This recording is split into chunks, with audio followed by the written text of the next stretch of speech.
আল্লাহ রাব্বুল আলামিন 30 নম্বর পারা সূরাতুল আসরের ভিতরে একবার কসম করে বললেন ওয়াল আসর ইন্নাল ইনসানা লাফি খুসর। বলেন আল্লাহু আকবার। আমার ভাইরা, আল্লাহ রাব্বুল আলামিন সূরাতুল আসরের ভিতরে একবার কসম করে বললেন, কসম হলো সময়ের, কসম হলো সময়ের, সময়ের কসম করে আল্লাহ রাব্বুল আলামিন তামাম পৃথিবীর মানুষকে জানিয়ে দিয়ে বললেন, শুনো, নিশ্চয় মানুষ ক্ষতির মধ্যে ডুবে আছে। মানুষ যে ক্ষতির মধ্যে ডুবে আছে এই কথাটা আল্লাহ কসম করে বুঝাইছেন। আচ্ছা বলেন তো, তামাম পৃথিবীর মানুষ সবাই যদি জাহান্নামে চলে যায়, আল্লাহর তিল পরিমাণ, অণুপরিমাণ, বিন্দু পরিমাণ আল্লাহর কোনো ক্ষতি আছে? একটু কথা বলতে হবে, ক্ষতি আছে? আর তামাম পৃথিবীর সমস্ত মানুষ যদি জান্নাতে চলে যায়, আল্লাহর কি তিল পরিমাণ কোনো লাভ আছে? কথা বলেন, লাভ নাই, লাভও নাই, লসও নাই। তারপরও কসম করে বুঝাইছেন। আল্লাহ রাব্বুল আলামিন 30 নম্বর পারায় আর একটি সূরা নাজিল করলেন, ওয়াদ-দুহা ওয়াল-লাইলি ইযা সাজা মা ওয়াদ্দা'আকা রাব্বুকা ওয়া মা ক্বালা ওয়ালাল আখিরাতু খায়রুল লাকা মিনাল উলা। বলেন আল্লাহু আকবার। আমার ভাইরা, আল্লাহ রাব্বুল আলামিন সূরাতুজ জুহার ভিতরে 2 বার কসম করে বললেন, বান্দা শোনো, আমার বান্দিরা তোমরা শোনো রে, আমি রাতের কসম করে বলি, উজ্জ্বল দিনের কসম করে বলি। তার মানে হলো আল্লাহ রাব্বুল আলামিন এখানে দিনের কসম আর রাতের কসম করেছেন। সূরাতুল আসরের ভিতরে সময়ের কসম করেছে। আল্লাহ রাব্বুল আলামিন আরেকটি সূরা সূরাতুল আদিয়ার ভিতরে বলেন, ওয়াল আদিয়াতি যাবাহা ফাল মুরিয়াতি কদাহা ফাল মুগীরাতি সুবহা। এখানেও আল্লাহ রাব্বুল আলামিন কসম করে বলেছেন। আমার ভাইরা, টোটাল কোরআনুল কারীমের ভিতরে আমার আল্লাহ রাব্বুল আলামিন 40 বার কসম করে তার বান্দাকে কোনো একটা জিনিস বোঝানোর জন্য কসম করেছে 40 বার।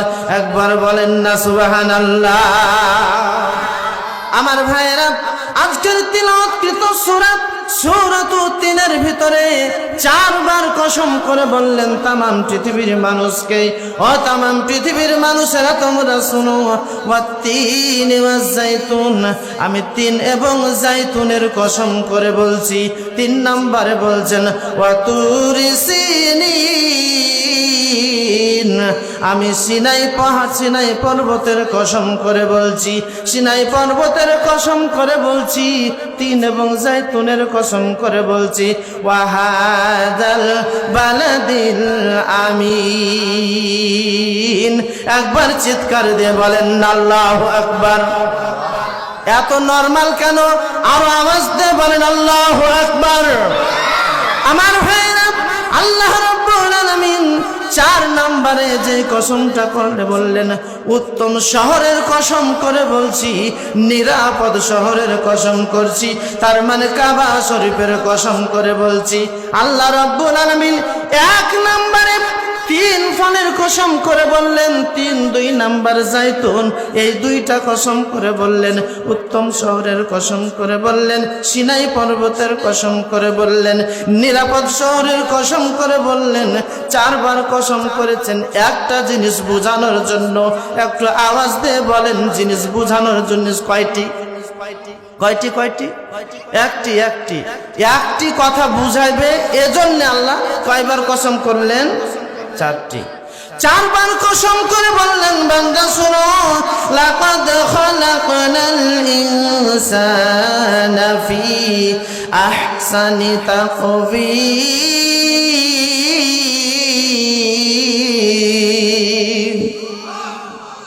চলবে না এত নরমাল। আওয়াজ দিয়ে বলেন আল্লাহু আকবার, আরো জোরে বলেন আল্লাহু আকবার, চিৎকার দিয়ে বলেন সুবহানাল্লাহ। আল্লাহ রাব্বুল আলামিন বললেন, শোনো, আমি तमाम পৃথিবীর মানুষকে সব চাইতে উত্তম গঠন দিয়া, উত্তম আকৃতিতে, সুন্দর করে, সুন্দর আকৃতিতে আমি একটা জাতি সৃষ্টি করেছি, তার নামটাই হলো মানব জাতি। আচ্ছা বলেন তো আপনারা মানুষ না অন্য কিছু? আমরা মানুষ না অন্য কিছু?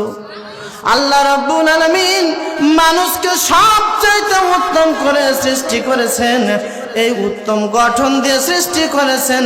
এই কথাটা বোঝানোর জন্য 4 বার কসম করে বলেছেন, বান্দা শোনো, তোমরা মন খারাপ করো না রে, মন খারাপ করো না। যত কিছু সৃষ্টি করেছি, সমস্ত সৃষ্টিকুলের ভিতরে, সৃষ্টি জগতের ভিতরে সব চাইতে আমি উত্তম গঠন দিয়ে সৃষ্টি করেছি শুধুমাত্র, কেবলমাত্র, একমাত্র মানুষ জাতি। কথা বলেন না সুবহানাল্লাহ। আমাদের আল্লাহ উত্তম গঠন দিয়ে সৃষ্টি করেছে, ঠিক কিনা বলেন আমার ভাইরা? এখন মানুষের ভিতরে একটু আমরা সামনে পিছনের দিকে যাই। ইহুদিরা মানুষ না অন্য কিছু? একটু কথা বলতে হবে। ইহুদিরা মানুষ না অন্য কিছু?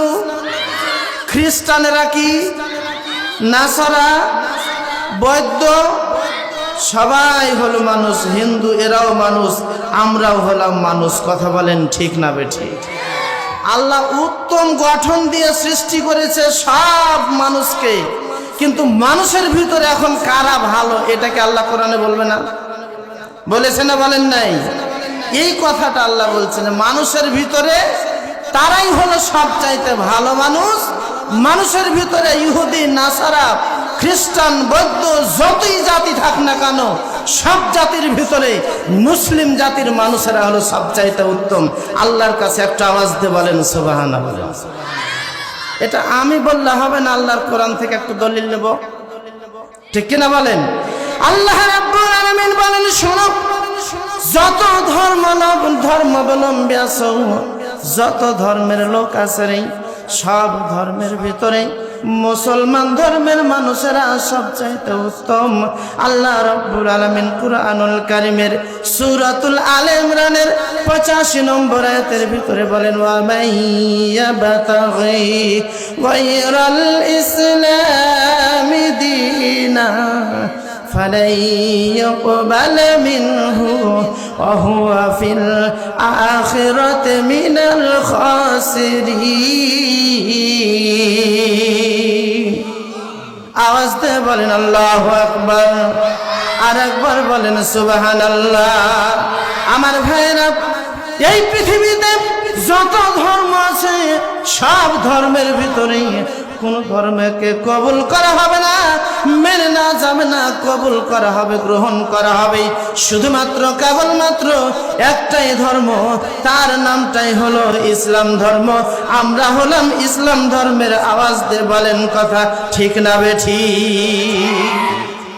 আমরাই তো ইসলাম ধর্মের মানুষ, নাকি বলেন? তাহলে আমরাই হলাম ইসলাম ধর্মের মানুষ। আমার ভাইরা, আমরা যে ইসলাম ধর্মের মানুষ, আমাদের একটা নাম আছে, নাম হলো কি? মুসলিম। কি বলেন? বলেন আমাদের নাম কি? ঠিক কিনা বলেন? নাম আমাদের কি? মুসলিম। তাহলে ইহুদি, আমার দিকে দেখেন, ইহুদি, নাসারা, খ্রিস্টান, বৌদ্ধ, মুসলমান, এরা যত জাতি আছে, সব জাতির মধ্যে মুসলমান জাতি, মুসলমানেরা সবচেয়ে উত্তম, ঠিক কিনা বলেন?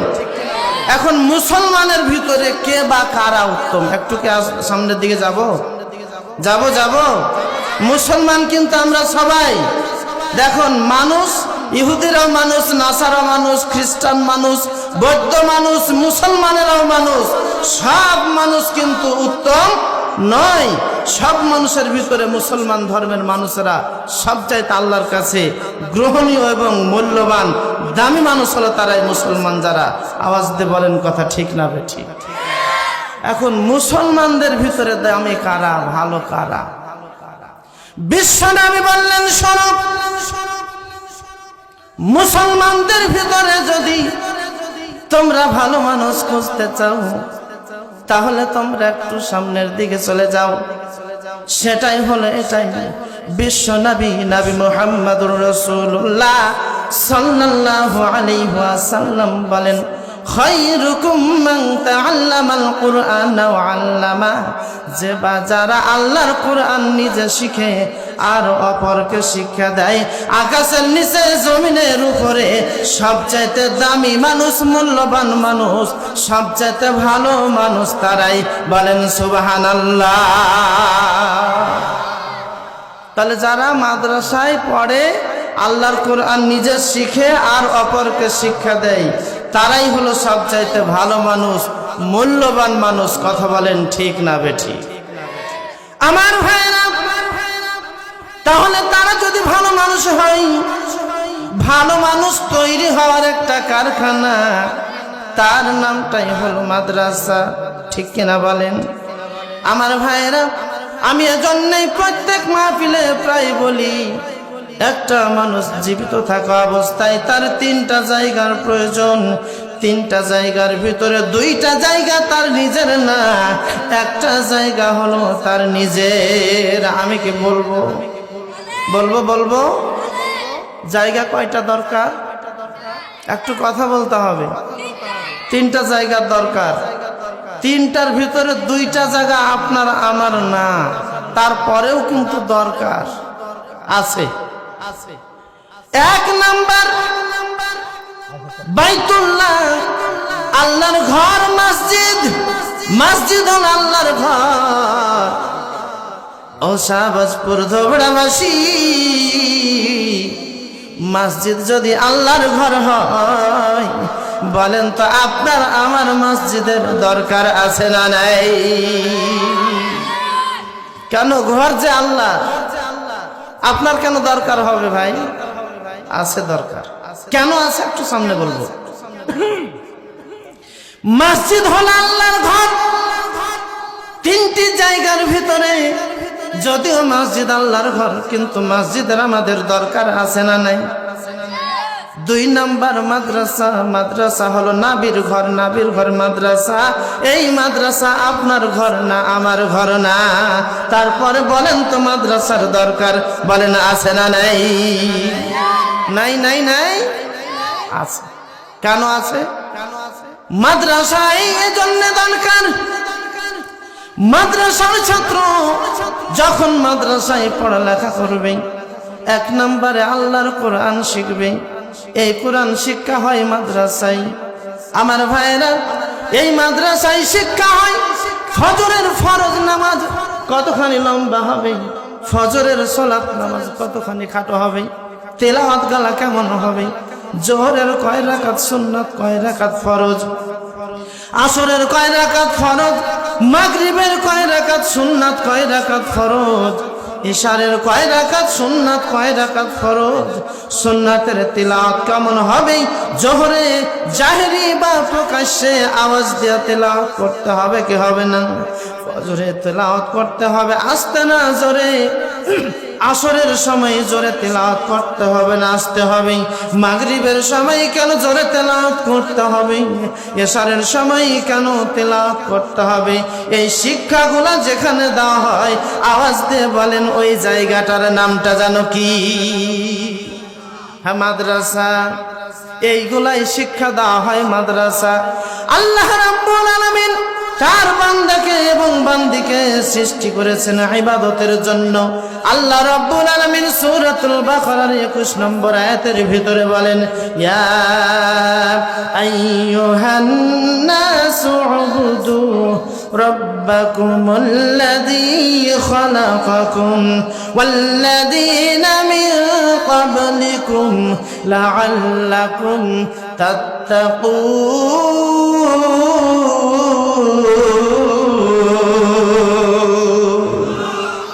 আর একবার বলেন আল্লাহু আকবার। এই নিজের মুলবি মনে করিয়েন না, আওয়াজ দিয়ে বলেন আল্লাহু আকবার। আমার ভাইরা, আল্লাহ রাব্বুল আলামিন তামাম পৃথিবীর মানুষকে ডাক দিয়ে বললেন নাস বলে ডাক দিয়েছেন। নাস বলতে ইহুদি এরাও হলো মানুষ, নাসারা খ্রিস্টান এরাও হলো মানুষ, বৌদ্ধ এরাও মানুষ, হিন্দু যারা এরাও হলো মানুষ, মুসলমানেরাও মানুষ। আল্লাহ রাব্বুল আলামিন সমস্ত মানুষকে ডাক দিয়ে বললেন ইয়া আইয়ুহান নাস, হে মানুষ সকল, উবুদু তোমরা ইবাদত করো। আমার প্রশ্ন হলো আপনি ইবাদত করবেন, আপনি নামাজ পড়বেন, ইহুদিকে এখানে আল্লাহ কেন ইবাদতের কথা বলেছেন? প্রশ্ন আছে না নাই? নাই নাই নাই। নামাজ পড়বো আমরা, তো ইহুদির ব্যাপারে কেন আয়াত নাযিল হলো? নাসারা খ্রিস্টানের ব্যাপারে কেন হলো? আসছে কথা। ইবাদত করব, ইবাদত করার একটা পদ্ধতি আছে না নাই? শর্ত আছে না নাই? মসজিদে গেলে আগে 1 নাম্বার শর্ত হলো ঈমান আনা লাগবে, ঠিক কিনা বলে? মুশরিকুনা নাজাসুন, মুশরিকরা কি? অপবিত্র। একজন হিন্দু হোক, ইহুদি, নাসারা, খ্রিস্টান, বৌদ্ধ যদি মসজিদে এসে যদি তার পূজার কিছু একটু কার্যকলাপ করে, বলেন ওকে জীবিত রাখবেন আপনারা? বলেন না কেন? রাখবেন? কিছু রাখবেন না। কেন রাখবেন না? আল্লাহ যে বলছে ইবাদত করো, যে ইবাদত করতে এসেছে, যে ইবাদত করতে এসেছে যে ঠিক, কিন্তু এই মসজিদে আসার আগে ওকে ঈমান আনা লাগবে, এটা 1 নাম্বার কথা, ঠিক কিনা বলে? আমার ভাইরা, আল্লাহ রাব্বুল আলামিন তামাম পৃথিবীর মানুষকে ইবাদত করতে বললেন। তার মানে ইবাদত করতে হবে।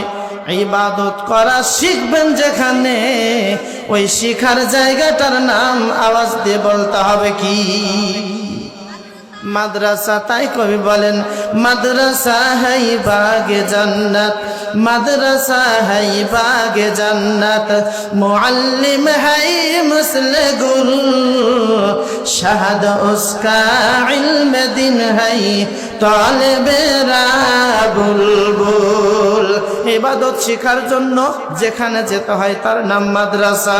তাহলে মাদ্রাসা নবীর ঘর, এটা আপনার ঘর না, আমার ঘর না। এরপর মাদ্রাসার প্রয়োজন, আওয়াজ দিয়ে বলেন আছে না নাই? মসজিদটা হলো আল্লাহর ঘর, মসজিদে আপনি থাকতে পারবেন না। তারপর মসজিদে ইবাদতের জন্য সকল মানুষের দরকার, বলেন আছে না নাই? এজন্যে এ 2টা জায়গা হলো কি নিজের না, একটা জায়গা হলো নিজের। 3 নাম্বার জায়গাটা, সেটার নাম কি আপনারা জানেন? কবর বা গোরস্থান। ওটার নাম কি? কবর বা গোরস্থান। গোরস্থানের একটু মাটি বাইনা করে রাখ রে, বাইনা করে রাখ। গোরস্থানের একটু মাটি বাইনা করে রাখ রে, বাইনা করে রাখ। আমার ভাইরা, গোরস্থানে আপনাকে যাওয়া লাগবে। সরকারি গোরস্থানে যান, পারিবারিক গোরস্থানে যান, নিজের বাড়িতে হোক, যেখানেই হোক না কেন, বাড়ির পাশে আপনার কবর হতে পারে। সেখানে যাওয়ার আগেই 1 নাম্বার আপনাকে ইবাদত করতে হবে, ইবাদত শিখতে হবে, ইবাদত শিখতে হবে। শিখার পরে ইবাদত করতে হবে আল্লাহর ঘর মসজিদে। আওয়াজ দিয়ে বলেন কথা ঠিক না বেঠিক? শিখলেন মাদ্রাসায়, ইবাদত করবেন কোথায়? মসজিদ। বুঝতে পারছেন তো? তাহলে এই যে শিখার কারখানা যেটা, তার নামটাই হলো মাদ্রাসা। মাদ্রাসায় সব শিক্ষা দেওয়া হয়। আর কি দেওয়া হয়? ছেলে বড় হয়েছে, ছেলে বড় হয়েছে, ছেলে যদি বড় হয় তাহলে পারে একটা বউয়ের দরকার হয় কি হয় না? কি ব্যাপার, ভুলে গেছেন নাকি আপনারা? অনেকদিন হয়ে গেল বিয়ে করা, ভুলে গেছেন, মনে নাই মনে হয়। একটু আমার কথা বুঝে থাকলে বলেন তো, ছেলে যদি বড় হয় তাহলে পরে ছেলের জন্য একটা বউয়ের দরকার আপনার বাড়িতে আছে না নাই? আছে। আমার ভাইরা, ছেলে বড় হলে যেমন একটা বউয়ের দরকার, আপনার মেয়ে বড় হয়েছে তাহলে একটা জামাইয়ের দরকার আছে না নাই? নাই নাই নাই। ছেলে বড় হয়েছে, হুজুরকে বললেন, ইমামকে বললেন, ইমাম সাহেব যদি একটা ভালো কোনো জায়গাতে মেয়ে থাকে আমাকে একটু খোঁজ দিবেন। তার কারণ হলো আমার একটা বউয়ের দরকার, ছেলে বড় হয়েছে। বলে কি বলে না? বন্ধুকে বলে, বন্ধু রে, আমার মেয়েটা বড় হয়েছে, একটা জামাইয়ের দরকার।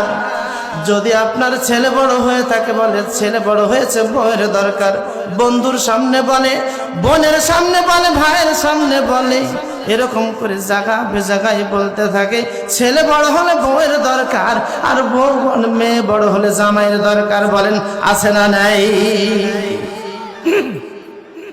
নিজের ছেলে সিগারেট টানে, নিজের ছেলে গাঁজা খায়, নিজের ছেলেটা এমনি তো দূরের কথা শুক্রবারের দিন জুমার নামাজ পড়তে যায় না, অথচ বলে একটা ভালো মেয়ে দাও, বউয়ের দরকার। কথা বলেন ঠিক না বেটি?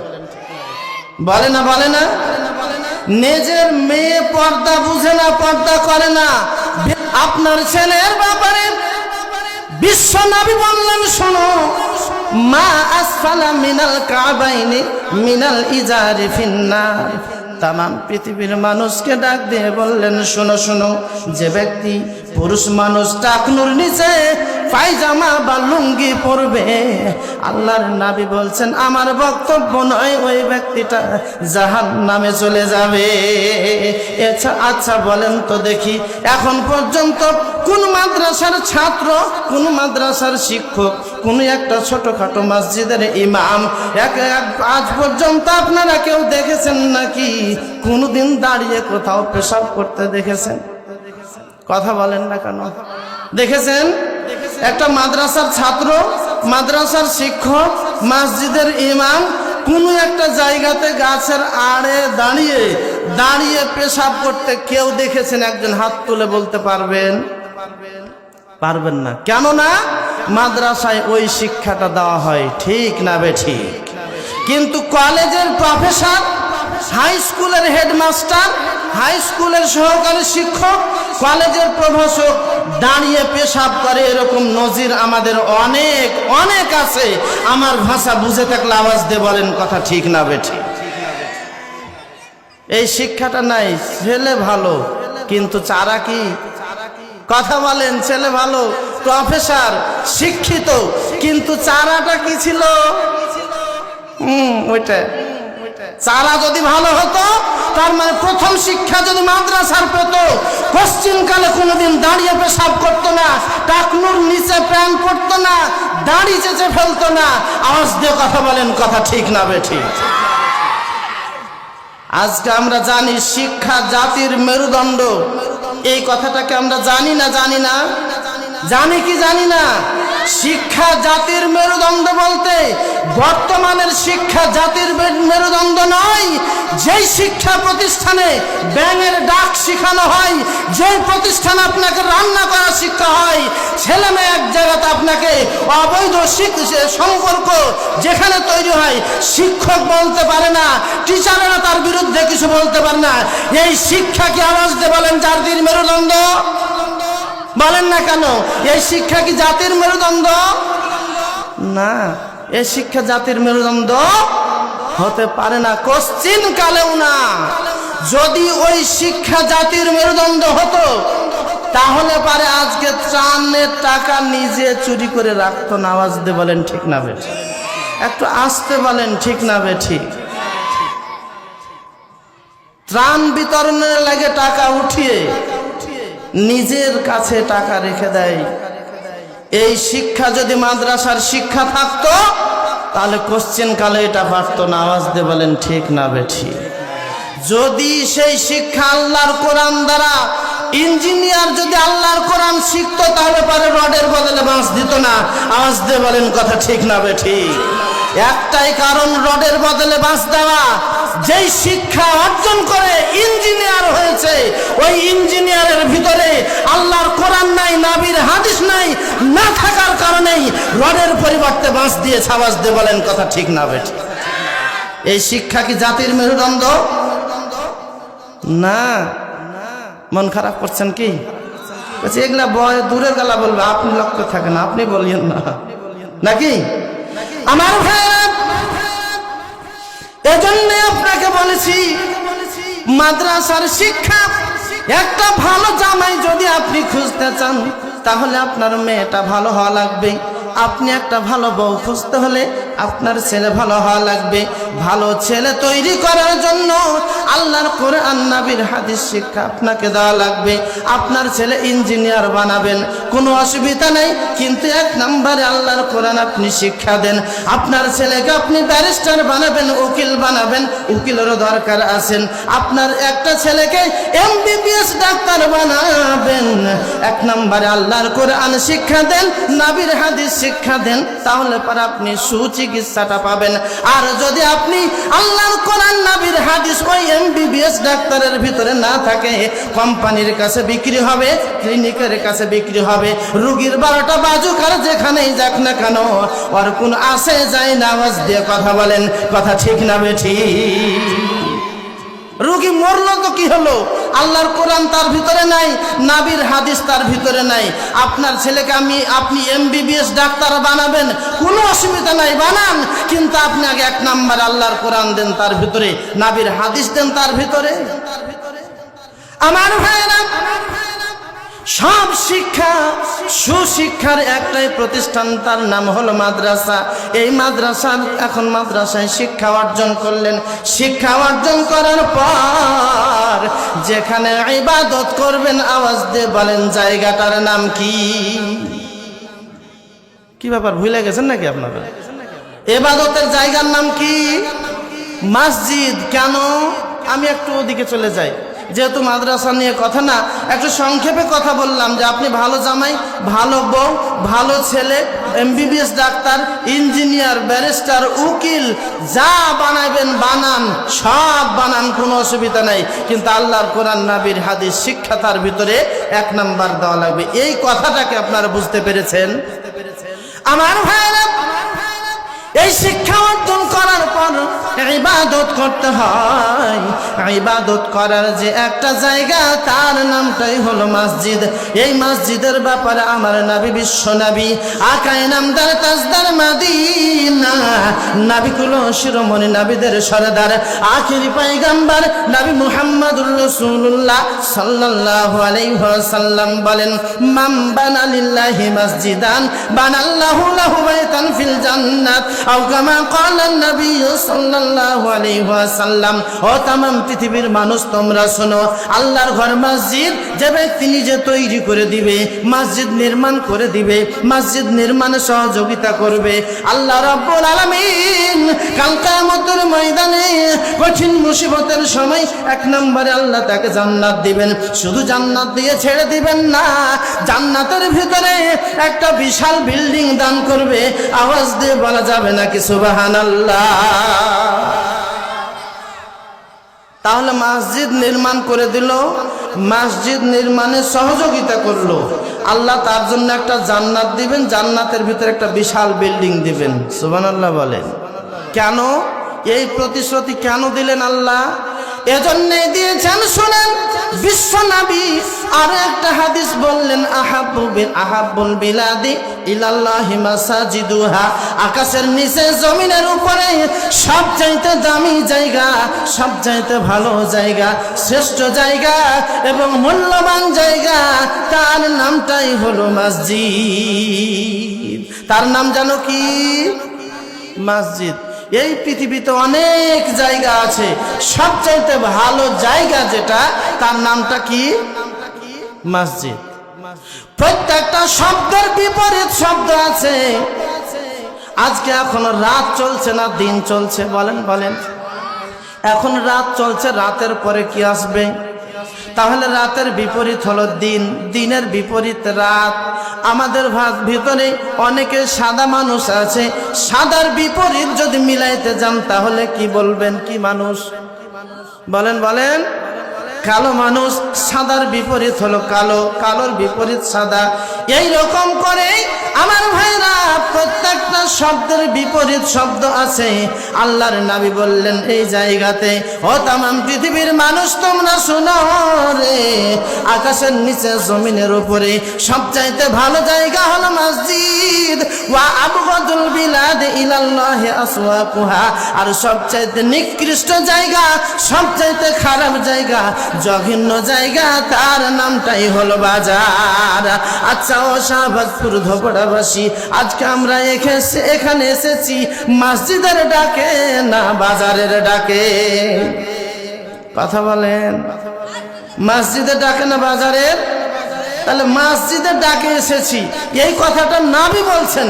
কোন নবী বলেছেন? যে নবী আপনাকে আমাকে সকল উম্মতে মুহাম্মাদিকে সুপারিশ করে নিয়ে যাবেন জান্নাতে, পড়ে যাবেন সিজদায়, সিজদা থেকে মাথা উঠাবেন না যতক্ষণ পর্যন্ত আল্লাহ রাব্বুল আলামিন না বলবেন নবী মাথা উঠাও, তুমি কি চাও তোমাকে দেওয়া হবে, তুমি যা বলবা তা শোনা হবে, যেটা দরখাস্ত করবা মঞ্জুর করা হবে।